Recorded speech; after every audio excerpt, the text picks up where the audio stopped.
আসসালামু আলাইকুম। পৃথিবীর যে যে প্রান্ত থেকে দেখছেন এবং শুনছেন সবাইকে শুভেচ্ছা জানাচ্ছি। সো আজকে আলোচনা করব, আজকে আমি আমাদের বাংলাদেশের যিনি রাষ্ট্রীয় ক্ষমতায় আছেন জনাব ইউনূস সাহেবের কাছে আমি কিছু প্রশ্ন রাখতে চাই এবং দেশ ও জাতির কাছে এর বিচার দিতে চাই, যে আপনারা বিচার করবেন, বিশ্লেষণ করবেন যে ইউনূস যদি অপরাধী হয়ে থাকে তাহলে অবশ্যই আপনারা ইউনূসের বিচার করবেন। বিচারটি হচ্ছে, ধরেন আওয়ামী লীগ, আপনি তো এখন দেশের রাষ্ট্রীয় ক্ষমতায় আছেন এবং আপনি 5ই আগস্টের পরে দেশের রাষ্ট্রীয় ক্ষমতা দখল করেছেন। এখন ধরে নিলাম যে আপনার কথায় আপনি বলেন যে আওয়ামী লীগ খারাপ। আচ্ছা, আপনার কথায় ধরে নিলাম তর্কের খাতিরে আওয়ামী লীগ খারাপ, আপনি আল্লাহর ওলি, এটা ধরে নিলাম তর্কের খাতিরে।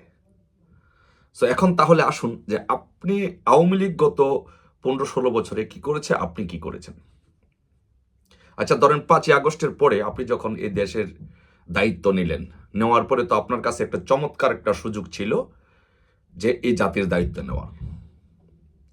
আপনি বলেছেন যে রিসেট বাটন টিপ দিয়েছেন, ভালো কথা। আপনি রিসেট বাটন টিপ দিয়েছেন, রিসেট বাটন টিপ দিয়ে আপনি কি করতে পারতেন, জাতির মধ্যে যে ভেদাভেদ আছে, যেই একজন আরেকজনের প্রতি যে ঘৃণা বিদ্বেষ আছে, সেটা আপনি দূর করে আপনি যেটা করতে পারতেন, পুরা জাতিকে, জাতির দায়িত্ব নিয়ে পুরা জাতিকে একত্রিত করতে পারতেন। আপনি কি সেটা করেছেন?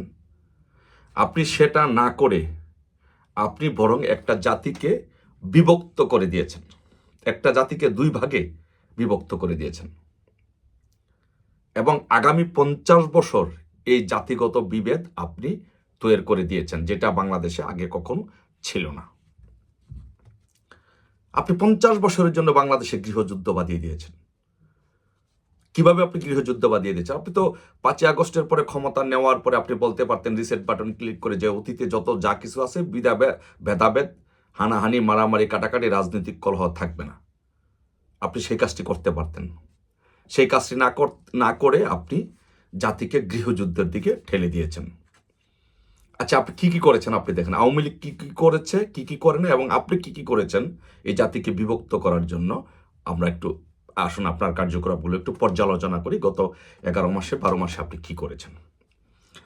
আপনি ক্ষমতায় নেওয়ার পরে আপনার প্রশাসনের পহরায় আপনার প্রাণপ্রিয় বৈষম্য বিরোধী ছাত্রদের নেতৃত্বে ধানমন্ডি 32 নম্বর আপনি ভেঙে দিলেন, যেটি বাংলাদেশের ইতিহাস এবং ঐতিহ্যের একটি অংশ, এবং যে বাড়িটি থেকে এই বাংলাদেশের স্বাধীনতা সংগ্রামের ইতিহাস রচিত হয়েছে, এই বাড়িটি থেকে আপনি এই বাড়িটিকে ভেঙে চুরমার করে দিলেন। আপনার কি লাভটা কি হলো আর ক্ষতি কি হলো আপনি বলেন। আপনি এই বাড়িটি ভেঙে আপনি এই জাতির কোনো কল্যাণ করতে পেরেছেন? এই বাড়িটি ভাঙার পরে আপনি এই জাতির কোনো 10 পয়সা লাভ হয়েছে? লাভ হয় না, বরং কি হয়েছে, ক্ষতি হয়েছে। কি কি ক্ষতি হয়েছে? এটা একটা স্থাপনা ছিল, এই স্থাপনাটা ভাঙার পরে আপনার অর্থনৈতিক ক্ষতি হয়েছে, কয়েক কোটি টাকার সম্পদ আপনি নষ্ট করেছেন, এটা একটা ক্ষতি। আর দ্বিতীয় ক্ষতি, এই বাড়িটি তো ইতিহাস ঐতিহ্যের অংশ ছিল, আপনি ইতিহাস ঐতিহ্যকে, মুক্তিযুদ্ধকে আপনি পা দিয়ে মারিয়ে আপনি মেরে ফেলেছেন। তৃতীয়ত কি হয়েছে? তৃতীয়ত হয়েছে যে ক্ষতিটি হয়েছে, যে এই বাড়িটি তো বাংলাদেশের মুক্তিযুদ্ধের নিদর্শন। সো এই বাড়ির যে জাতির জনকের বাড়ি, জাতির জনককে দেশের বিশাল একটি অংশের মানুষ আদর্শ হিসাবে মনে করে, আপনি তাদের বাড়ি ভেঙে দিয়ে আপনি একটি রাস্তা তৈরি করে দিয়েছেন, যে পরবর্তীতে তারা যারা জাতির জনক মনে করে, আদর্শ মনে করে, তারা যখনই ক্ষমতায় আসবে, তারা যখনই সুযোগ পাবে, তখন তারা এর প্রতিশোধ নেবে। তার মানে আপনি প্রতিহিংসা পরায়ণ রাজনীতির বীজ আপনি বাংলাদেশে বপন করেছেন, জাতিকে 2 ভাগে বিভক্ত করে দিয়েছেন। তারপরে আসুন আপনি কি করলেন, বাংলাদেশের নতুন এক রাজনীতির ধারা চালু করলেন, নতুন বন্দোবস্ত, সেটা হচ্ছে মব সন্ত্রাস। আপনি ক্ষমতা নেওয়ার পরে বাংলাদেশে এই কালচার কখনো ছিল না, স্বাধীনতার 54 বছরে বাংলাদেশে এই কালচার ছিল না, মব সন্ত্রাস নামে কোনো কালচার বাংলাদেশে ছিল না, আপনি সেটি চালু করেছেন। মব সন্ত্রাসের মাধ্যমে আপনি অসংখ্য মানুষকে হত্যা করিয়েছেন, পঙ্গু করিয়েছেন, মানুষের ধন সম্পদ লুটে নেওয়া হয়েছে বাড়ি থেকে, লুটপাট করা হয়েছে, ইসাক আলী খান পান্না ভাইয়ের মতো লোকদেরকে মেরে ফেলা হয়েছে। এই রাজনীতি আপনি তো মব সন্ত্রাসে, বাংলাদেশে আওয়ামী লীগ যখন ক্ষমতায় ছিল, দীর্ঘদিন আওয়ামী লীগ ক্ষমতায় ছিল, আওয়ামী লীগ কি জিয়া রহমানের বাড়িটা ভেঙে দিয়েছে? আওয়ামী লীগ কি জিয়া রহমানের মাজার ভেঙে দিয়েছে? আওয়ামী লীগ কি জাতীয় পার্টির এরশাদের মাজার ভেঙে দিয়েছে? কোনো রাজনৈতিক দলের মাজার ভেঙে দিয়েছে নেতার? সেটা কিন্তু করে নাই, আপনি করেছেন। আওয়ামী লীগ কি কোনো মব সন্ত্রাসের মাধ্যমে কোনো মানুষকে, এদেশের কোনো মানুষকে হত্যা করেছে? মব সন্ত্রাস করে কোনো মানুষকে অপমানিত করেছে? করে নাই, কিন্তু আপনি সেটি করেছেন। এই রাজনীতিক নতুন বন্দোবস্ত আপনি বাংলাদেশে চালু করেছেন। তৃতীয়ত আসেন ব্যবসা বাণিজ্যের কথা বলি। আপনি গাজীর ফ্যাক্টরি সহ, প্রাণ RFL সহ অসংখ্য ফ্যাক্টরিকে আপনি আপনার লোকেরা মব সন্ত্রাস করে জ্বালিয়ে পুড়িয়ে দিয়েছে। আচ্ছা, আপনি বলেন তো প্রথমত যে বাংলাদেশে আওয়ামী লীগ দীর্ঘদিন ক্ষমতায় ছিল, বিএনপির কোনো লোকের বা যে ইভেন কি জামাতের কোনো লোকের ব্যবসা প্রতিষ্ঠান কি আগুন দিয়েছে? বিএনপি, জামাত বা কোনো বিরোধী দলের রাজনৈতিক প্রতিষ্ঠান কি ধ্বংস করেছে আওয়ামী লীগ? করে নাই। এই গাজীর ফ্যাক্টরিতে যারা চাকরি করতো তারা তো সবাই আওয়ামী লীগের লোক ছিল না। এখানে বিএনপির লোক ছিল, জামাতের লোক ছিল, সকল রাজনৈতিক দলের লোক চাকরি করত। আপনি এই কালচারটা কি চালু করলেন বাংলাদেশে, যে নেতাদের, রাজনৈতিক নেতাদের ব্যবসা বাণিজ্যে ধ্বংস করার একটা রাজনীতি আপনি বাংলাদেশে চালু করলেন। আওয়ামী লীগ কি এগুলো করেছে? আওয়ামী লীগ তো খারাপ, আপনার ভাষায় আওয়ামী লীগ তো এই কাজ করে নাই, কিন্তু আপনি বাংলাদেশে এই রাজনীতি চালু করে দিয়েছেন। তারপরে আসেন আপনি মুক্তিযোদ্ধাদের বিষয়টা আসেন, যে আপনি যখন 5ই আগস্টের ক্ষমতায় দখল করার পরে যেইভাবে মুক্তিযোদ্ধাদেরকে অপমান করা হলো, লাঞ্ছিত করা হলো, তাদের গলার মধ্যে জুতার মালা পরানো হলো। আচ্ছা, আপনি কি অস্বীকার করতে পারবেন? বা এই দেশ কেউ কি অস্বীকার করবে যে এই মুক্তিযোদ্ধাদের নেতৃত্বে আমরা এই দেশটা স্বাধীন করেছি? এই মুক্তিযোদ্ধারা এই দেশটা আমাদেরকে দিয়েছে, এটাকে কেউ অস্বীকার করতে পারবেন? আমার মনে হয় কেউ করবে না। যদি না করে থাকে তাহলে আপনি বাংলাদেশ, আওয়ামী লীগ তো খারাপ, আপনার বাসায় খারাপ।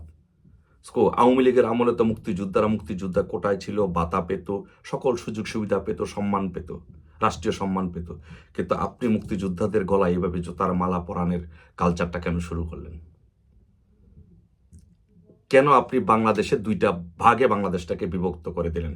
মুক্তিযুদ্ধ পক্ষের শক্তি এবং মুক্তিযুদ্ধের বিরোধী শক্তি। আপনি বাংলাদেশে কি করলেন?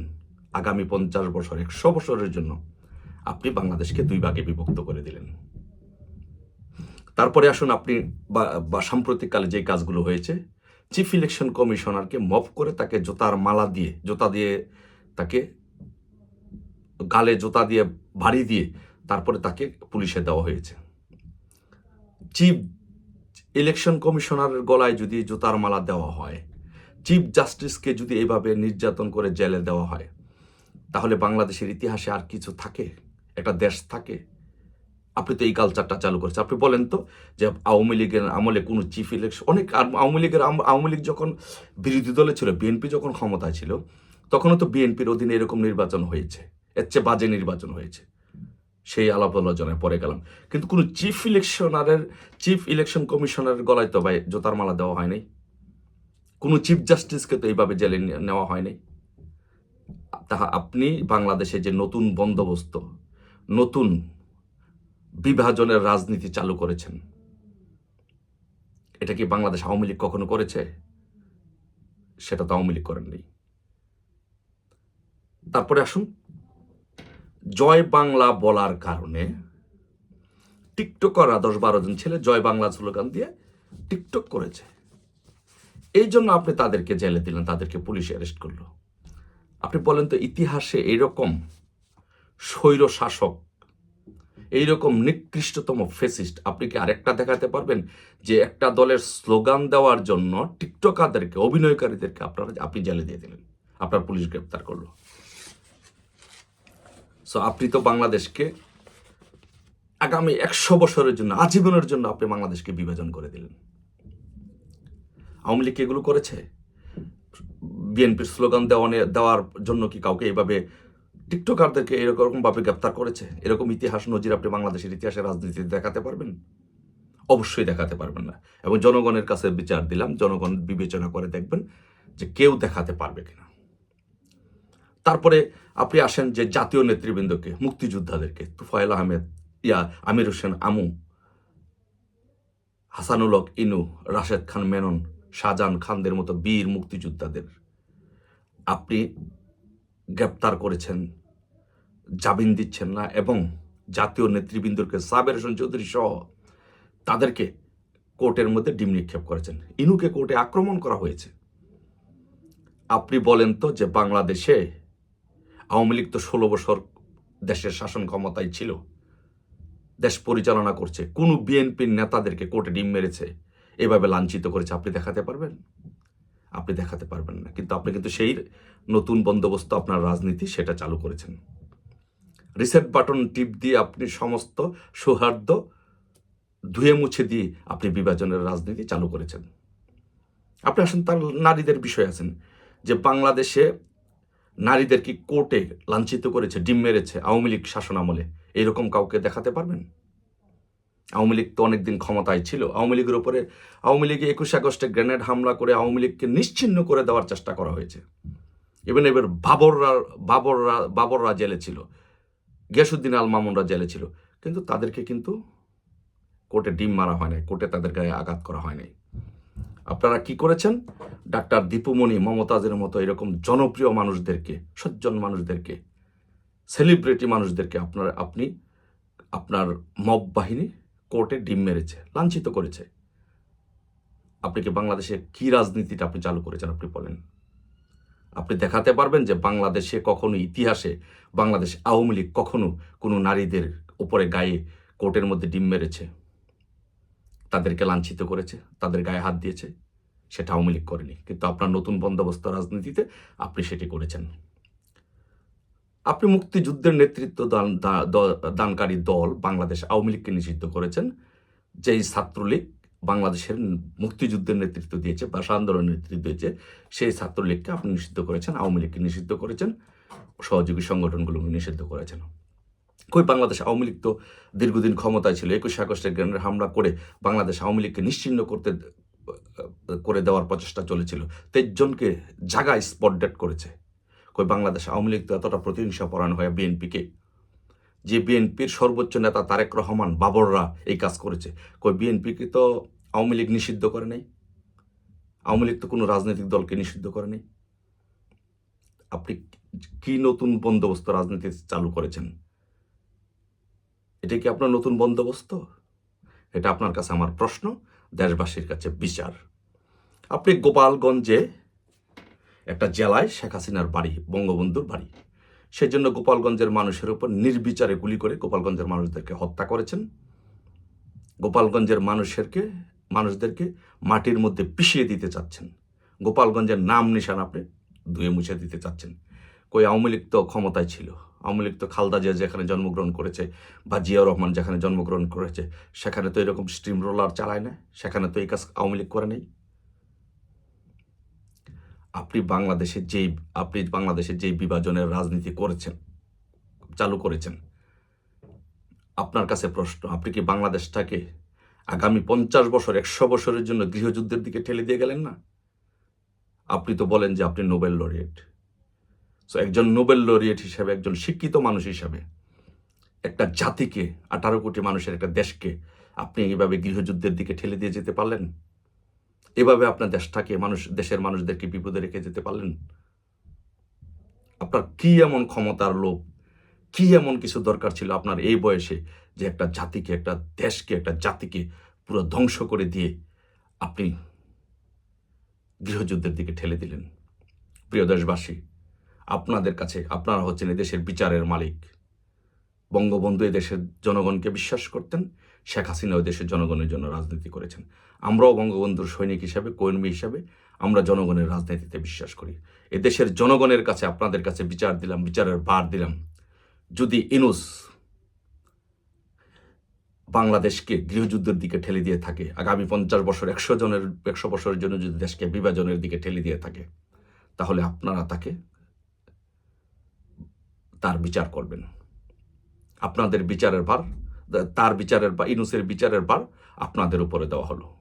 আপনারা তার বিচার করবেন এবং আশা করি আপনাদের যদি মনে হয় যে ইনুস বাংলাদেশকে 50 বছর 100 বছরের জন্য গৃহযুদ্ধের দিকে ঠেলে দিয়েছে, তাহলে তাকে হটিয়ে আবার বাংলাদেশে গণতন্ত্র পুনঃপ্রতিষ্ঠা করবেন।